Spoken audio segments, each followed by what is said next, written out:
Hi, everybody, and welcome back to the football show with me, Mark, Kyle, and Imran. We hope you've had a good couple of weeks as we've been keeping our eyes across the English Football League and keeping our eyes across our own fantasy league. How you doing, guys? I'm doing great, thanks. Yep, I'm yep. Good well. to see you. How are you, Kyle? Yeah, I'm doing really well. Yes. So you're having a fantastic time up in the Lake District this week. How was that? Yeah, it was really relaxing. Like I got to go up a mountain on Tuesday, got to Oh, go up wow. onto the lakes a couple times. Just I'm a big fan of nature, so Are you? some of the views. Yeah, I am. I love nature. Just like sometimes I think I'm a photographer at heart, but Well, I like saw you had a spectacular photo. Actually, it looked really, really good that you posted up on yeah, Instagram. yeah. Wow. I got. It was just because I think I went on the hike on Tuesday, and so I missed the sunset that night because I was really tired. But Mhm. the day after, I was like, I have to see the sunset because we had a Wow. really good view from where we were staying. And so I went out onto the lake and just got a couple photos. And then there just happened to be a couple swimming. They were locals, clearly. And so they took asked me Swimming. for a photo. Yeah, there was there. Jeez. Like, Wow. I took a dip in the water only a bit on the Wednesday, like in the middle of the day, and it was already cold enough because it was Absolutely like, freezing, right? yeah, because though the weather was like 14, 15 degrees, the water was still just as cold. And so Wow. at night, when it was like 9 degrees, there was a couple. I was like, "Whoa, you are brave." Yep. I think since the last time I saw you, Imran, it looked as though you got something coming up there, man. I just noticed what's going on. Just a little cleanup, just a little cleanup. Yeah, man, looking good, looking good. So, how did you find the week on the football scene, man? It was an entertaining week and It was, particularly a good it week was. for me being a Liverpool fan, but also FPL wise, I'm sure we'll see now. Yes, yes, yes, indeed. I thought we had a pretty special FPL week, but you have good weeks and bad sometimes in this fantasy league of ours. But interestingly, just a point separating the two. This race now is closer than the league race itself. Exactly, as I was about to say, it's yeah, emulating Liverpool and Man City at the yeah, top, yeah, but yeah, yeah, I yeah. mean, to be fair to them, they both had a bad week at the same time. They both got, I think, below average or just on average, which for them, which for the standards that they've set, is pretty poor. And for once, I managed to actually beat them Well, you by took quite a getting lot of the points out points. of them Yeah, actually. so I'm back within 100. I don't know if that's enough at this stage, but you never know. Well, yeah, absolutely, and it looks as though you put some significant effort in this week to try and hold them back, or they just simply forgot to update the teams, maybe. Give me a bit Yeah, more credit than that. man, of course, of course. Well, I know you were out of form recently, and I know Yeah, you've been kind of trundling along a little bit, but this was a big hit this week. yeah. I Even mentioned it last show that I was taking some hits to Mhm. get to change the squad around a bit, and I also bench boosted, so I think that contributed as well. Yeah, well, I see the race for fourth is also getting really interesting between Christian Bumney and Dan Swain because they also seem to be fluctuating one over the other every week. So these guys are really fighting, man. It really is like the Premier League in real life now. It is, it is, it is. I didn't even have a look at the number of points that won the league last year. Can you remember how much it was? I I think think if Kyle I was saying remember the other day, yeah. correctly, it was just over 2.1k. Like I was saying that Wayne had the same amount of points a couple of weeks ago that someone in third had at the end of last season. Wow. So I Wow. think I this think it was season is ridiculous. Me last season. Yeah, like So it's going to be a record win, however you Yeah, look at it, and I think myself, I might even be looking at some record points as well. Even down at the bottom, there's still some people who are fighting hard to stay out of my clashes. The guy above me, Stephen Hughes, who's a former champion of the league, actually, down there with 81 points in 17th. It's just so unbelievable how people are so committed. yeah. It's just the number of points people are accumulating at this stage of the season seems really, really intriguing because it looks as though everybody's paying attention. I think if I remember correctly, I think Jamie Beach still holds the record for the most points in a single season. Because I think it's that season that I lost by 3 points. We were talking about that this week. Yeah, I think he got 2.4k if I remember correctly, and I was very, very sad with that loss. Yeah, But it took you a while to get over that, actually. yeah, if And balls the of thing your is, team, I got over it. yeah, and you clearly haven't. You've got to win it when you have the opportunity, because that was like 5 years or 6 years ago now. Yeah, I think You it haven't. was so long ago that I think it was Giroud's last season at Arsenal. Wow. Well, he stopped you from winning the league. Yeah, So, it's got in my head. well, there you go. And as we said earlier, these guys are fighting hard. But Wayne came out on top this week with just a point ahead now of Paul Aaron. What do you make of this team there, Imran? I think, well, a poor week for him by his standards, and I think Yeah, that's absolutely. because of his team is very catered around Spurs. The Spurs front three take up a large amount of money, with the really expensive striker being Kane, the really expensive midfielder being Son, and a moderately expensive Kulusevski. So when that front three doesn't fire, I think he'll struggle a lot. Exactly, and I think that obviously didn't help by the fact that he captained Kane as well, and Kane blanked. Yeah. About time he got one wrong. Yeah, but Kane does this to you sometimes, some weeks, and the thing is, Spurs were on a good run of form, and you thought, oh, maybe it might be a good opportunity, but that's a big gamble that he's got there with those three, because if Spurs don't fire, he's slipping, and he's gone right into the hands of Paul Aaron this week, even though, Aaron was top week before, Wayne jumps back to the top, 2,067 points. So a fairly decent showing, even though by his standard, you would say, nah, he's not usually here. You look across the team, you can see he's done on all areas, really. Yeah, I think his gamble of taking Salah out has not paid off as Wayne. I think this is what's put Wayne ahead this week, because he's still got Salah, whereas Paul took him out. Well, I think people felt that Salah was hitting a little bit of a patch where he couldn't find the net, and he rebounded in quite a spectacular way as well. The golden rule of FPL is you always trust Salah. What, your rule, you mean? I mean, come on, he's got to be worldwide by now. He's got at his middle of the season, he had like a 75% ownership. So, I mean, I've never seen a player have that much ownership in all of my seasons at FPL. That is ridiculous. I wonder if there's anybody that's gone through the season with him all the way. Well, other than Imran. and I think I might have, Have you? I think because I always pick him at the start, because he doesn't stop scoring on the first first game of the season.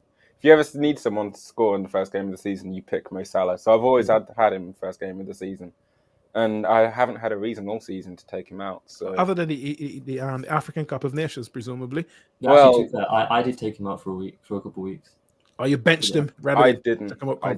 Really? Because I knew I wanted to play the free hit in a couple of weeks, and then a wild card the week after. So I kept him on my bench.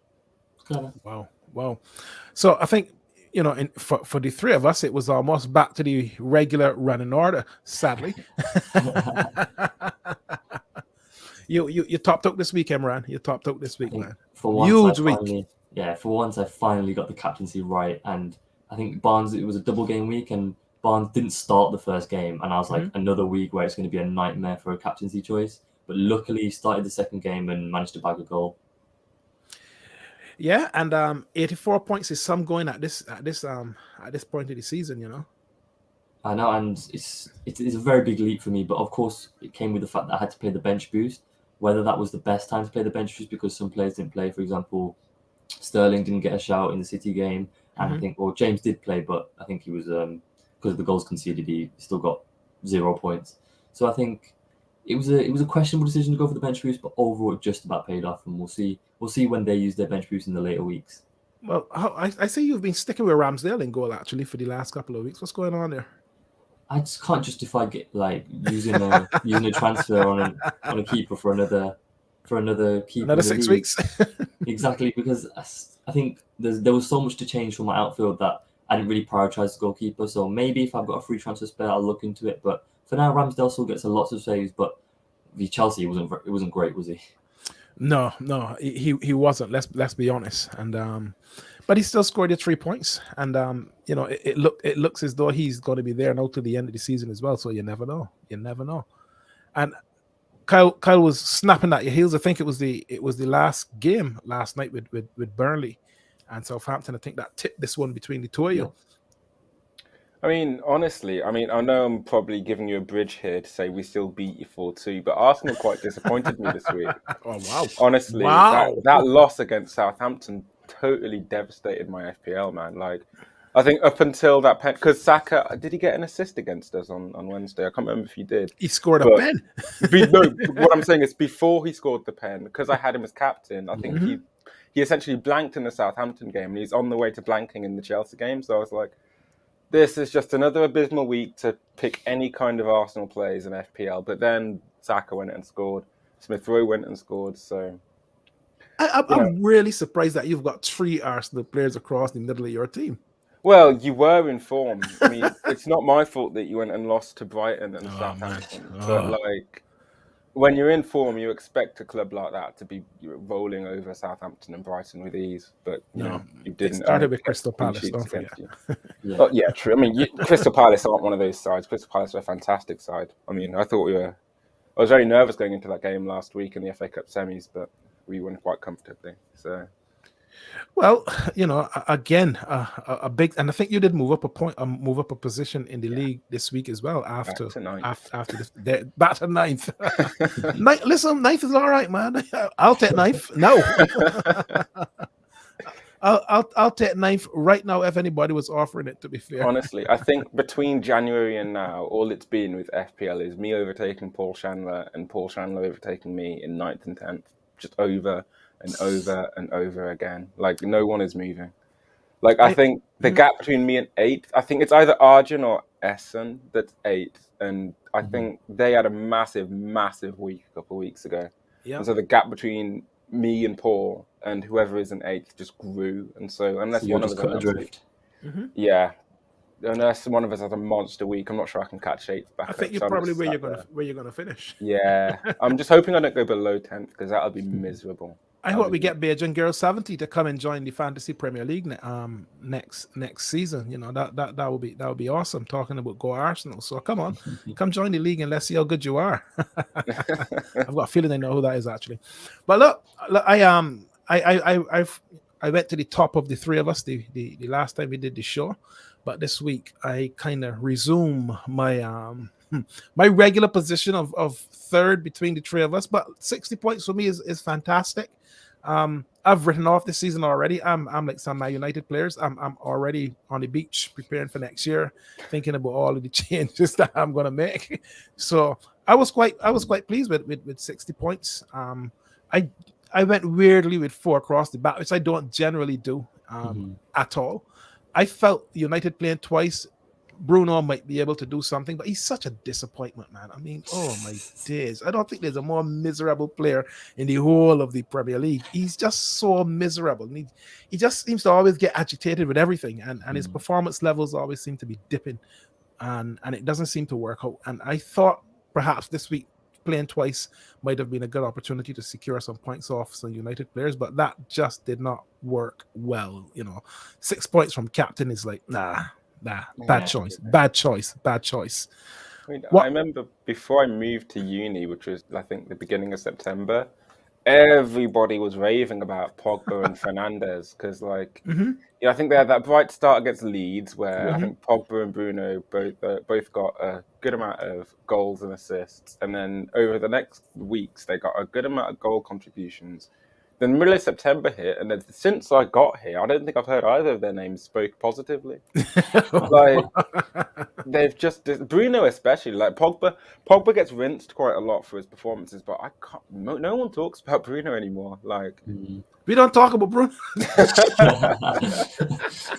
I knew that was coming. I almost burst into song.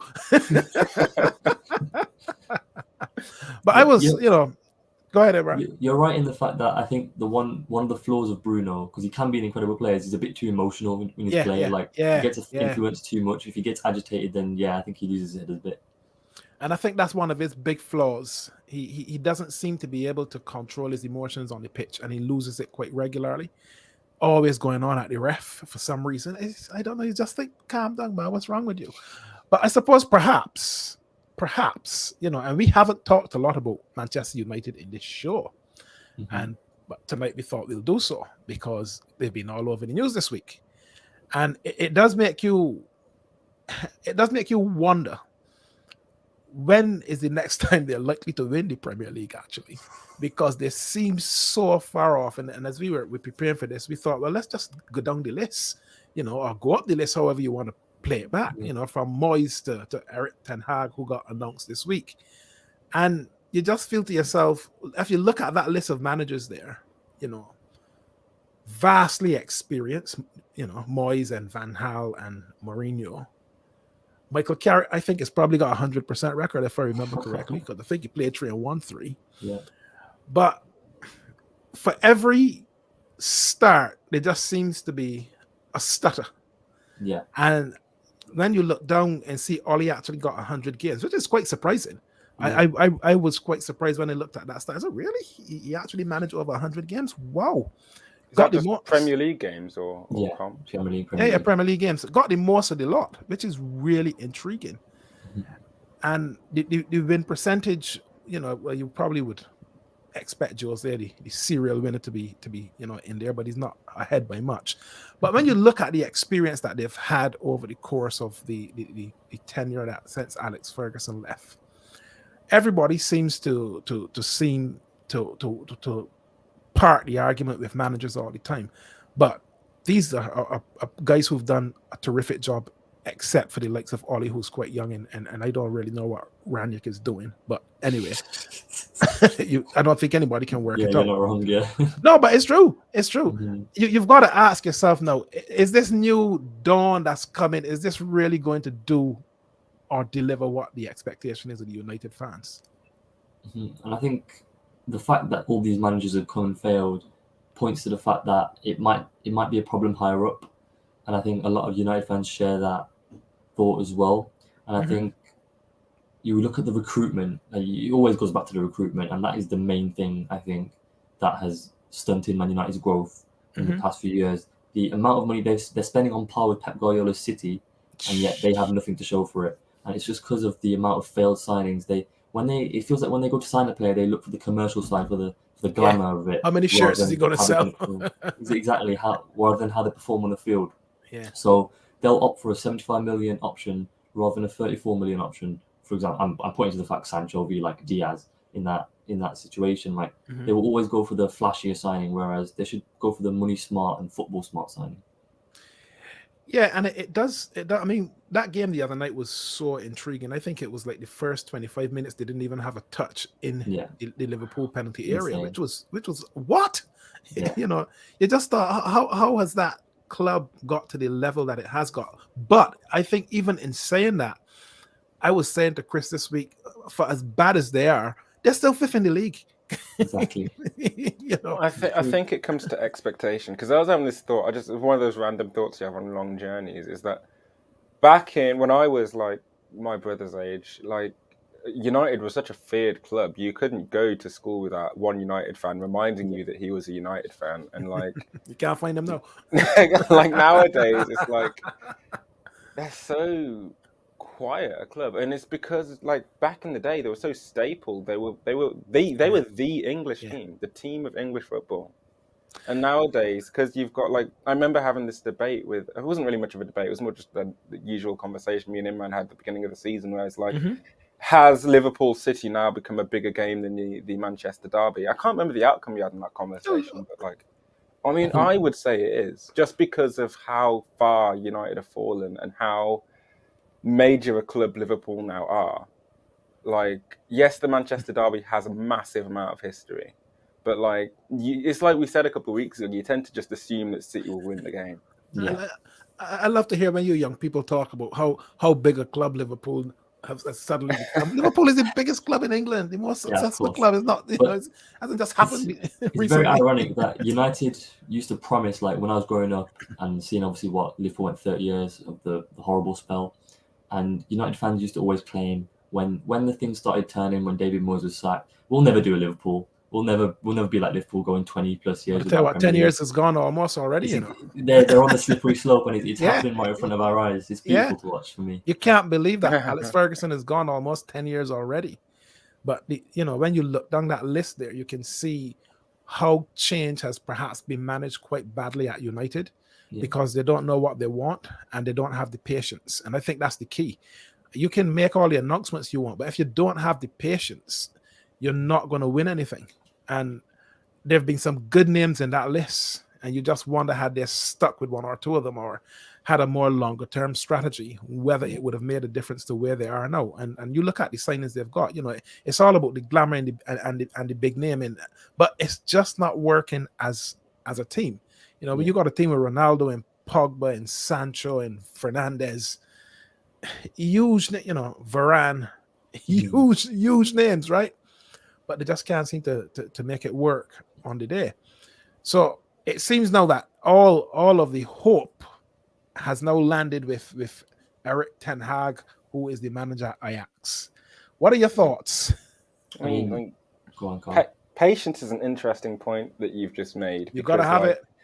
I mean, ever since Klopp won the Champions League with Liverpool, every single top club, when they've replaced their managers, somehow said the same thing. They've gone, "Oh, look at Klopp's Liverpool. Yeah. Look what Klopp's done at Liverpool. I just have to got the patience to, see out the manager's plan." And to an extent, that's true. Because I remember, some Chelsea fans were saying that when Lampard got sacked, and I was like, Lampard's not going to win the Champions League. But to an extent, the point is right that sometimes, a manager will lose 3 games in a row, and fans will be like, "This is unbelievable. We can't be losing 3 games in a row like that. That is disgusting managing. He has to go." And you're like, "Well, come on, man. I guess you become restless when you haven't won a trophy in a long, long time." Oh, I know about that. I know about that as an Arsenal fan. After that 2004 FA Cup win down in Cardiff, we never thought we'll go 10, 12 years before winning another trophy. So it happens quicker than you think.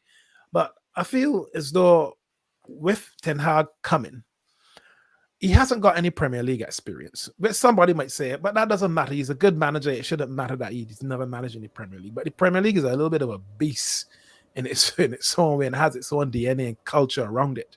And I do feel as though with all of these trophies with Ajax, the best side in the Dutch league, I don't know.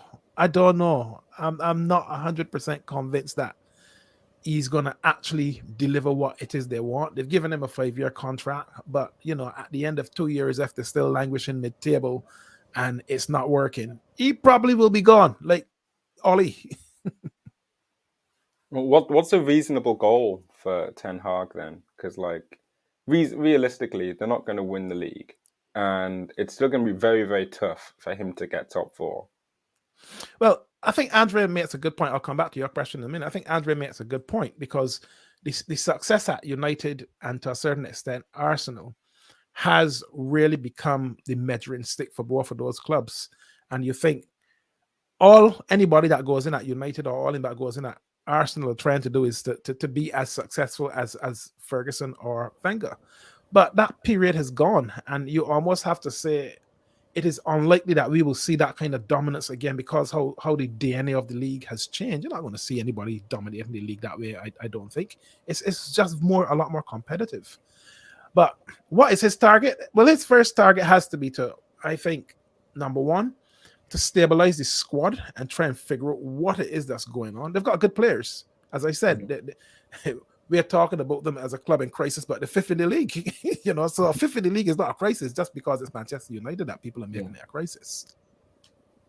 I think when you look at the manager market that was available to United, I think they've done pretty well because I don't think the options were incredible. So I think they have picked the best, but obviously the fact that he's unproven is a big risk. But the early signs are that United aren't just replacing a manager. They've already sacked their chief scout who was there for 16 years. So that's a good indication of change from the top, and that's how they're going to change. They need to start systematically from the top, and it's about recruiting the right players and getting the right system in place and listening to the manager. I think the manager needs the biggest say, of course, in all the transfers that happens, getting the players that he wants. And you never know. It is obviously a risk adapting to the Premier League, but I think he plays good football. We see that in the Ajax team. He promotes the youth, and we've seen that from the Ajax. And I think he's working at in his time at Ajax, he's worked at a net spend of minus 250 million, which is an incredible sign of a manager that knows how to work with a squad and to use the resources wisely. And I think obviously nothing like that's going to happen at United, but it is just a good indication that you can work under extenuating circumstances, I'd say. Well, he's come with a big reputation of being able to develop players, and there's this mood in the football community at the moment that players who sign for Manchester United as good players seem to be going backwards when they've gone to United. When in the past you could see the progression, it just doesn't seem to be happening. What do you make of the timing of the announcement though? Because it feels a little bit odd to me that you're going to announce a manager with 6 games to go and he's not taking over to the end of the season. That's really bizarre. Both times that Liverpool have smashed United this season, there's been a managerial change. So a few weeks after Liverpool smashed them 5-0, Ole was sacked, and a couple of years before, actually, Mourinho was sacked after the Liverpool game as well. Wow. And now that we beat them 4-0, I think to soften the blow a bit, they wanted to announce Eric Ten Hag. You're the United kryptonite, huh? But is it a good idea? Because clearly what we saw at Anfield the other night was just so abysmal. But what's the incentive for them to carry on now playing under Ralph? Who, I mean, what is he now going to do as well? Is he going upstairs or is he going out the door? What is his role going to be? Because he's clearly lost the respect of the players. I think they plan on putting him upstairs, which isn't a bad shout because he's always been a better director of football compared to a manager because he hasn't really done much in his managerial career. But as a director of football, he does seem like pretty smart and what he's done at Leipzig, etc. And I think in terms of when they announced it, I think maybe to try and give the club a bit of a boost because I think everybody really knew it was going to happen anyway. But and Ralph was always an interim manager, so yeah, I don't know how much it'll affect their on pitch performances. Wow. They still do have that top 4 to fight for because but I think they're still very much in play. The performance against Liverpool, it wasn't so much the actual quality, it was just the attitude of the players. I think that just said a lot about how much they feel they're in this fight. I think Bruno said afterwards, Liverpool are fighting for the Premier League and we're fighting for nothing. So maybe in their heads they've already given up on it, and I think it's Arsenal's to lose. Well, I think so, and I'm hoping that when we talk about fixtures this weekend, that we will see an Arsenal victory. But I suspect that we will talk a lot about this guy in the season to come, and we might talk about this guy as well. we don't know; he might pop up somewhere else. But we decided to stop doing our sack race in this show because we just assumed with 6 to go. Well, that's probably it for the season. Nobody's going to get sacked, and then out of the blue, Dyche is gone. Can't believe it still. I thought it was fake news on our first. Yeah, honestly, same. Really? It's just unbelievable, man. I respect Dyche so much as a manager. Like, I know I've said for a while. Why is that? I just like the way he plays, and I've Really? said for a while that I've wanted him at England. Like before Seriously? man, absolutely. Yeah, What? like before the Euros, I was like, I genuinely wish Dyche was behind the wheel. What have I missed? Yeah, like I just like when you I can't believe Dyche has done what he's done with Burnley. At Burnley, like, you're right. Seriously, like it's Burnley. Like I don't want to like undermine Dyche's achievements, but looking at that team and looking at what Dyche has done with that team he had no right at all, and he's done it consistently. And the fact that Burnley have sacked him now is funny because I think who did they play over the weekend? Was it Southampton? Yeah, Southampton. Yeah, like I remember like a lot of football Twitter were like, "Oh man, I really wish Southampton win this game just so Burnley get relegated." And it was really funny. Like half of English football fans have just like really want Burnley to get relegated, so like they can say thank you for sacking Dyche because like I can't like it's such a shocking like breaking news. I can't believe it. I was in shock. When you look at some of the names there who he has, England internationals, Nick Pope, for example. Even Kieran Trippier, you look down there in the 14-15 season played under Dyche. So he has, I mean, he's taken some hammerings when you look at some of those heaviest defeats. He's taken some hammerings over the years. But to stabilize a club like Burnley for the 10 years that he has been in there, to finish 7th in the Premier League. And, it wasn't so long ago that we were really, 2 seasons back, Burnley finished mid-table. That's a big achievement. You got them in Europe. That's just exactly mind-blowing. Yeah. The fact that you finished 7th in 17-18 is one of the, that's a one of major the best achievements with a small team in the Premier League. Honestly, it's incredible. And I think one thing that really confuses me is like the way the sacking happened. Like there's no replacement lined up, and it was just out of the blue. Like I don't understand what's going on Well, there. They're just going to go with the assistant manager for the rest of the season. the under-23 manager, Michael Jackson. Yeah, what a name. What a name, exactly. Yeah, it's going to be thrilling. we have to wait and see. But I think Dice got a bad hand, to be honest, because having showed the commitment that he did to Burnley over the years and being able to keep the club stable and keep them in the league, to have been kicked out the way that he was just seems a little bit even if they did go down, I think you'd back Sean Dyche over anyone to get them back up again. Absolutely. So even if they did go down, I wouldn't expect them to sack him in the summer either, but obviously not. But I think he'll be back very soon. I think. Where do you think he will be back? Where do you think he will be back? Where's he likely to be back? Watford, maybe, if Hodgson. Well, that's not a bad show, actually. If that's Watford not a bad show. Yeah. But I think any like mid-table to lower-table Premier League team that has a manager sacked next season, their first port of call will be Nuno and Sean Dyche. Yeah, absolutely. Sad to see him gone though, but I think the way that he was kicked off was absolutely awful. So your guy, your guy Salah, we said a few weeks ago that he's stuck on 20. He's out of form. He's not doing it anymore. He's going to get overtaken, and he's gone and turned things around, and suddenly he's starting to hit form again at the right time. You can never doubt Salah. He always come back. There we go. I mean, the signs were still there even when he was in his bad spell. It's not like he wasn't getting any chances. He was still getting his chances, and he was still creating chances as well. I think he's creating more chances than De Bruyne this year still, even though he's been on bad form and De Bruyne's been on good form. So it's not like he completely fell off, but obviously he just wasn't getting the rub of the green with the goals. And I think Klopp and Salah himself was confident that once one goes in, they'll start raining in again. And of course, that's what happened on Sunday. Mm-hmm.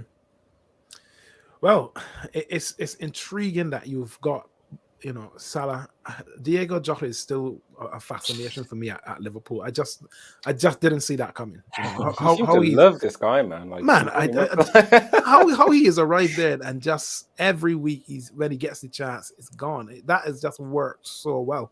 Yeah. And I saw a piece about Sadio Mane though, about potentially he might be on his way out. And I wonder, because I think Salah is still awaiting a new contract as well, isn't he? So it's the same situation. What is going on at Liverpool, man? What you got the inside scoop? What's happening? I think we are very cautious about going down the bad path of messing up our wage structure, which is impeccable, and ending up in a situation where we have, for example, a 34-year-old Mane on 220k who has declined a lot. So I think with Salah now, his contract, the problem is now the length of the contract rather than the money. And I think that might be a problem maybe for Mane and Firmino as well. How much time does Salah want? I would assume he wants to match what Henderson got. And I think Henderson got 5 years. Wow. 4 years. So I think it's less of a risk with Salah because you know how he looks after himself. And I think you look at Ronaldo, for example, 37, still banging him in. You look at the best players in the world. Yeah. Benzema is 34 and still producing Champions League masterclasses. So Modric 36. So I think in the modern day, it's easier to take that risk on aging players. Wow. What do you make of the rest of the lineup in terms of Son and Ronaldo and Kane, Kyle? Well, I mean, Son and Kane definitely your guy. I mean, they definitely have a very interesting lineup. And so if Liverpool, because unlike everybody else in this graphic, Liverpool are the only ones that still have European football to fight for. So, I think Imran said this last show that Salah has the most games in his legs out of everybody in the world. Yeah, he's got some mileage for sure. So, and that's not going to stop. So if that might be the only thing that stunts Liverpool's growth in the goal tally. But you've got to remember that I think Liverpool's Robertson, Trent and Salah still have the top 3 most assists this season, which is completely insane. But if they keep that up, I don't doubt Salah for Golden Boot at all. Can we completely write off Harry Kane at this point now with 6 to go that he's not going to get there? You know what? With any other player, I'd say yes. With any other player, but Kane has a history. I think I can't remember what season it was. I think it might have been 16-17 where he scored 3 hat-tricks in the last 4 appearances. He can come from far back. Exactly. So you never know. But yeah, I think this is a bit too far. It's more likely Son or Ronaldo than Kane. Yeah, I like Son. I know Kyle thinks that he has a patch and then he disappears, but he's staying in my team to the rest of the season. That's for sure. But I think Salah, with the mileage that he's done over the course of the season, perhaps 6 to go is just the distance to get him over the line. And I think you would probably be so desperately disappointed, Imran, if he doesn't secure this golden boot. What are you going to do if he doesn't? I mean, if we're in the Premier League, I couldn't give a single damn. Yeah, it's something, just a little personal thing that would be nice, but not too. That's a good point though. Like, because you could lose a lot at the end of this season, man. Like, exactly. Like, I'm worried about the team trophies. If Son City can overtake Salah, City can win the league, and you get knocked out the FA Cup and the Champions League, and the Champions League, and it's done. Yeah, that's the worst season ever. Yeah, exactly. It could all fall apart in the space of a month, which is I remember that used to happen to Arsenal. You know, our season used to end in February. We used to have all this hype about, we're going to win everything. You know, and then in the course of 2 weeks, it's all over. But I think Liverpool are in a good place. You know, clearly they're in a very good place. It was your team of the week as well this week. Yeah, and I think it was some very interesting performances. I think it's a mixed up team of the week, and you can see it's very top heavy because a lot of strikers. I haven't seen this formation since I left secondary school, but hey, a lot of strikers decided to perform. And I think starting off from the back, you look at the Southampton duo, Forster and Bednarek, because obviously there was 2 Arsenal games. We're looking at the first Arsenal game of Southampton, and I think Arsenal had 20 plus shots and hammered Southampton's goal, but Forster was resolute. Can't believe Arsenal didn't score that game. And I think a reason for that was the striker Lacazette, and we see his replacement at the top there has earned himself back into the squad. I think looking at Gabriel, this for the Chelsea performance, and you look at the start of the season how Lukaku bullied Arsenal. Compare it to what we saw. Where was he the other night? Exactly. Gabriel managed to. I mean, I know it's Lukaku's obviously taking the mick out of a lot, but he's still a specimen to deal with. He's massive, and I think Gabriel performed really well against him. Didn't give him a sniff. And then we look at the Newcastle duo. Newcastle, what Eddie Howe's done is incredible, albeit with the money he's got. But the Bruno Guimaraes there, he scored 2 goals v Leicester. I think 90th minute winner, including that in that, and he got the assist v Palace on the weekend. So, and he's not even an attacking midfielder; he's a defensive or holding midfielder, and he's still getting goal contributions, which are vital for Newcastle. And I think they're fully clear now of any relegation. I think so. Struggles. Yeah. Looking at Thiago, wow, honestly, one of the best midfield performances I've seen from a sensational. This you can see why he's had such a successful career at growing up in the Barcelona academy and at Bayern, winning so much, and he's just a different class. He's one of the best midfielders in the league right now. You can just see since the turn of the year how he's picked it up, and the football he's playing is just out of this world right now. Yeah. And looking to the front four, Salah, Mane in his new position. He's playing striker now. That with the signing of Diaz has allowed Mane to move to centre forward, and I think he's thriving in that because I think at left wing, with the athleticism that he lost, he was struggling a bit. But this this new centre forward role suits him really well, using his strength more rather than his burst. And I think have you seen the assist to Salah for the United goal against United? It was incredible on the turn, on the pivot, first time, right to Salah's feet. Salah 2 goals, 1 assist. What can you say about him? And looking at Ronaldo v Norwich, what a hat trick! Finished it off with a trademark free kick. Although I reckon the keeper could have done a bit better. Oh yeah. Ronaldo's had a really bizarre season, and of course we know that he had the tragedy last weekend, which was really, really sad. But he's had a really bizarre season. His goals has come in bursts, and he's still up there with 15 goals. And we all knew that he was going to score goals in the league, but it's just the way that I didn't expect him to get the number of hat tricks that he's actually scoring. And it's interesting because I know we said earlier in this show, twice actually, concerning both United and then more specifically Bruno. But I'm pretty sure, I can't remember whether it's goals or assists, but Bruno is quite high up there on the tally, which every time I look at it surprises me. I'm like, how on earth has Bruno got this many goals or assists?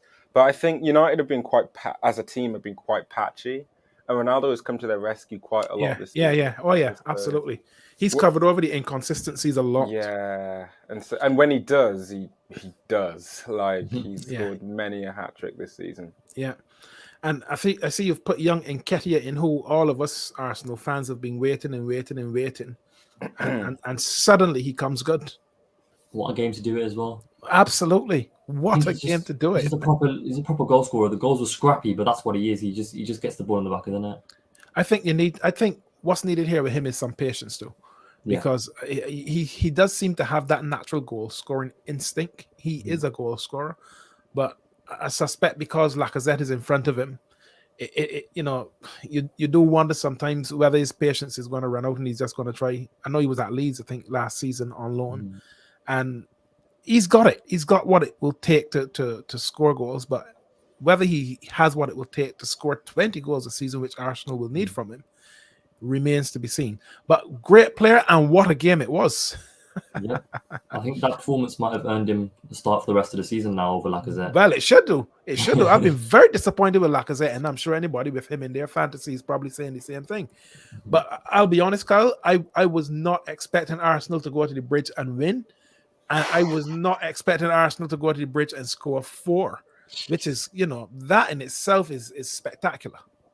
Yeah, I mean, going into the game, I was very much the same. I was like, I know they've lost 2 on the bounce in that Brighton-Southampton game, but it's Arsenal and it's a derby, but it's at home. So I could be confident enough that we can take something from the game. Plus, we've just had that heartbreaking against Real Madrid, and we came back and scored 6 against Southampton. So we can go into this with our heads high, fighting for top 4. and then, we conceded 3 before that penalty. And I was like, because as I said earlier in the show, I was at the Lake District. So of all the games this weekend, this was the only one that I was able to tune into. But I missed the first half. So I tuned into the second half, and goodness me. Man, I can't speak much of the first half, but second half, we were awful, man. Defensively, we were absolutely disgusting. Where was Reece James? All over the place. Oh, my goodness. Just I can't even pick an individual. And I think there's been a clip circulating around, whatever social media of, Aspilicueta confronting a fan or something. But I think he was our best defender in that game. Some of the defending in that game was woeful. As Imran just said, some of the goals were very, very scrappy. And yes, it was a scrappy goal, but Nketiah's second finish was a very good finish. It was. It's just this. I don't like losing to Arsenal. It hurt. And we wish you were home. To lose at home with 4 goals, conceding 4 at home, man. That is to any team is just. Well, just as you don't like losing to Arsenal, this is the frustration that all of us as Arsenal fans face, because how can we go to the bridge and score 4 and have just been beaten by Crystal Palace, Brighton, and Southampton? If we got 9 points from those 3 games, we'll be well ahead of Chelsea. We would have been up there in that 3rd spot, because I actually think that Chelsea are there for the taking, because they're not playing well at all. But in fairness to Arsenal, they went to the bridge and they did a job on them, and they scored 4 goals, which is not normal for us to do. But I was quite pleased. I thought Saka played really, really well, showed a maturity in the game that was very impressive. And I think we're going to have to work really hard to keep hold of this kid, man. Because if we don't start winning stuff, he as committed as he is to Arsenal, I can see him going elsewhere. I was surprised that Tavares got a start, because I actually think that Arteta don't have a very high regard of him because he makes so many mistakes. Yeah. But to take him to the bridge and start him and he played the whole game, it was like, wow, that was what's the alternative? Well, I suppose with Tierney being out, Tomiyasu being out, and to be honest, I think that's where Arsenal kind of fell down in their momentum in the latter part of the season, particularly when Tomiyasu got injured, because I just think he's a good defender. He positionally he's solid, very good. solid, Very, very good defender. And I was really sad when he, was out the team. But you cannot fault Arsenal for winning at Chelsea. We went there, we won 4-2. We are happy with the win, and I'm hoping that we will batter United this weekend as well, just to put the icing on the cake, the old rivalry. I mean, I have to say, Saka has matured so much as a player. I remember, hearing immediately after the game was a lot of arguments, both because I had to listen to the game because there wasn't much signal, so I didn't want to stream the game. Right, so I was listening to it and I was following like on Twitter with certain people's comments, and there's a massive uproar. Like, was that a penalty? Was that not a penalty? And I looked at it, I was like, that is absolutely a penalty. Like Saka has completely like manipulated Azpilicueta into covering him instead of the ball. It's a very clever move by Saka, and he's forced Azpi into conceding the penalty. It's a bit of nous. It's something that Arsenal. It's clever, man. Yeah, of course. And I rate Saka as a player, man. He's the fact that he's only 20 is mind-blowing. Yeah. My only fear is if we don't start to satisfy the trophy needs of these young players, and Smith Rowe as well, who, I said in the last game, in the last show, that I've got some concerns about his pace because he holds and runs with the ball very well, but he just seems quite slow in certain games that when the tempo of the game is at a much higher tempo, he seems to be a little bit lacking in pace. So we'll see how they get on over the weekend, but that was a fantastic win. And, long way in the Arsenal at the bridge. You can't ask for anything better than that, Carl. Come on, man. We scored 4 goals and won the game. Fantastic. So, look, we enter the running. And this is what it's going to be now, guys. This is it. It's pressure, man. High-pressure games. What you saying, Imran? I mean, it's hard to judge each individual game because it's just the importance of it outside of the individual quality of each opponent. It's just the pressure, the fact that City are 1 point ahead of us and we have to remain perfect to even be within a chance. And then you factor in the fact that we've got an FA Cup final to play, which I thought the FA Cup final would be after the Premier League fixtures, but it's actually in between that. 10th and the 22nd? Yeah, I think it is in between the Villa and the Wolves game, yeah. Wow. Which surprised me. And then we've got the Champions League semi-finals. Both legs, I think, cushioned in between Everton and Newcastle. Yeah, so look at it this way. You could be winning the FA Cup and winning the league at the end of the season. Fantastic double. But at the same time, we could go out of the FA Cup. Let's not go there. Let's not go there. It could be the highest I've felt as a Liverpool fan or the lowest I've felt as a Liverpool fan. The emotional roller coaster. Where's the banana skin for you in these 6, though? I think it's definitely Spurs, in my opinion. Spurs at home, but an underrated one, Newcastle away at 12:30 after a Champions League semi-final. I think Klopp's not too happy about that schedule, but yeah, what can you do? I think Aston Villa could be quite an interesting prospect as well, Well, hopefully Gerrard, does one for his old team. What do you think he's going to say to his lads? No, don't bother to try too hard today, fellas. Exactly. Take the day off. You've earned it. Spurs are a little bit of an anomaly this season. They need the win, though. They need that win for top. They do. They've got a tough set of fixtures. I mean, they've got to play Arsenal. They've got to play Liverpool. And I don't know. I just feel, and because the game is at Anfield, Tottenham Hotspur Stadium is a fabulous stadium. It comes across on the television amazing. Yeah. The sound is incredible. Mm-hmm. So, you feel as though when they're at home, they're in their element. Because they're going to Anfield, I just feel you got to give Liverpool the edge, and sometimes you don't know which Spurs are going to show up in any given game. What do you make of the 24th of April? I mean, surely it's a standard win for Liverpool, but I think it depends how much he wants to rotate with the semi-final in mind. But I think if we play Thiago and Keita maybe in midfield, I think we'll breeze through it. Wow. Well, Everton need to stay above that line, man. So I don't rate Lampard at all. So I really do think. Neither do I. Yeah. I don't even know how he got the job. Lucky, but he is a Chelsea legend, Kyle. So perhaps you can defend him. Not managerially, to be honest. I mean, even I was quite shocked when he got that Everton job. But in all fairness, Everton were very similar to how United are at the moment.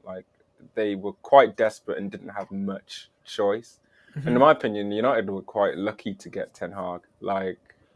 But I guess now that he's there at the end of the season, we'll see what he does next season.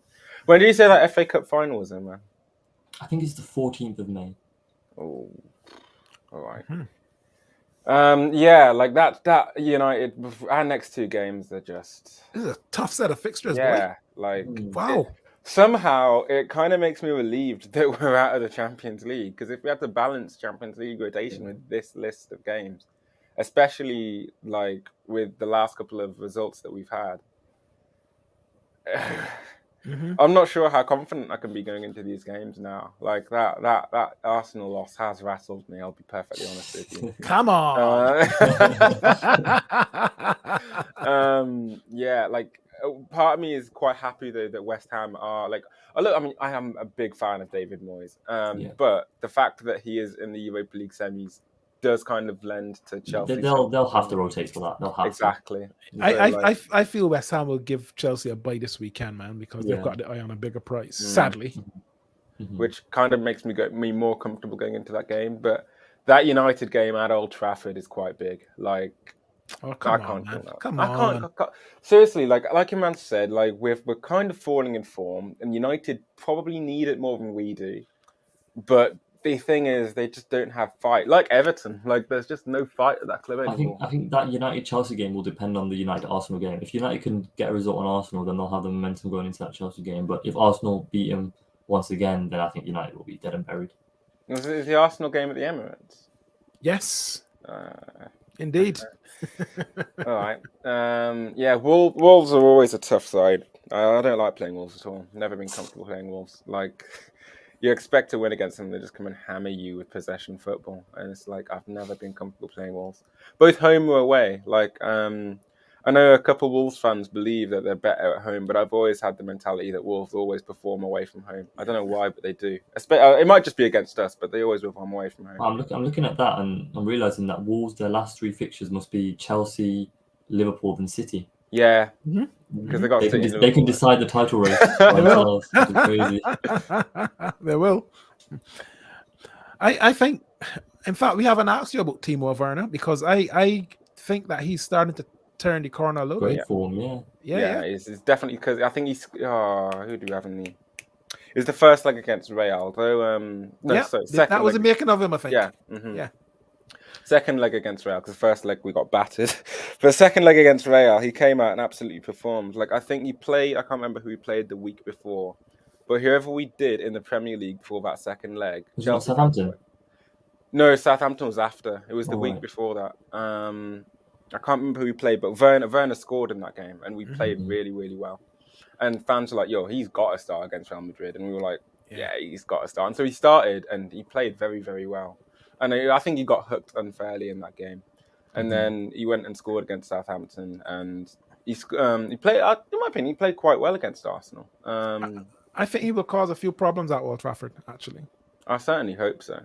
I mean, for me, it's just the defence, really, because I think I've heard that Rudiger's now injured. And I'm sure I've said this a million times on this show, but Rudiger is one of our most important players. So give him a new contract then. I've heard he's going to United. Is he? Yeah, that's what I've heard, that United are interested in the race. But you know what? That wouldn't actually scare me too much, because United play a back 4, not a back 5. I mean, after that defensive disaster class against Arsenal, I mean, I'm really disaster class. I love it. You can't stop talking about Arsenal, you know. I said in the show a couple of weeks ago that, like, I've never been a fan of Christensen, and that mistake that he made for that goal was just unforgivable, man. Yeah. Like, unbelievable. I think, you know what, we should do a whole show of Kyle talking about that 2-4 defeat. I think the Arsenal running, for me, obviously the big one is Spurs. We've got the game in hand. The big one is I still see Arsenal Man United as a massive game. You know, that era has gone long time, but for me, there's always something special about that fixture because of its history. Between Arsenal, Man United, and Spurs at the Tottenham Hotspur Stadium, which is always going to be difficult. Newcastle is a little bit of a slippery one because they're playing well and they're safe. Yeah. And Everton could be playing for their lives at the end of the season. So I really think we've got a difficult couple of games. Had we won those 3, and I'll say it again, Crystal Palace, Brighton, and Southampton, you know, we could have been positioning ourselves to be really consolidating third going into the last 6, but sadly, I don't think we are. And it would not surprise me, because we can be fairly inconsistent if we drop points in some of these games, because Arsenal are a little bit like Spurs sometimes. They can just show up, blow hot and cold, or they show up on fire like they did at the bridge the other night, Kyle. So we'll have to wait and see. But I think some of them are going to be a little bit tricky. And I think Andrea is just reaching out to you, Kyle, the hand of peace and fellowship there. You know, new Arsenal fans are always welcome. So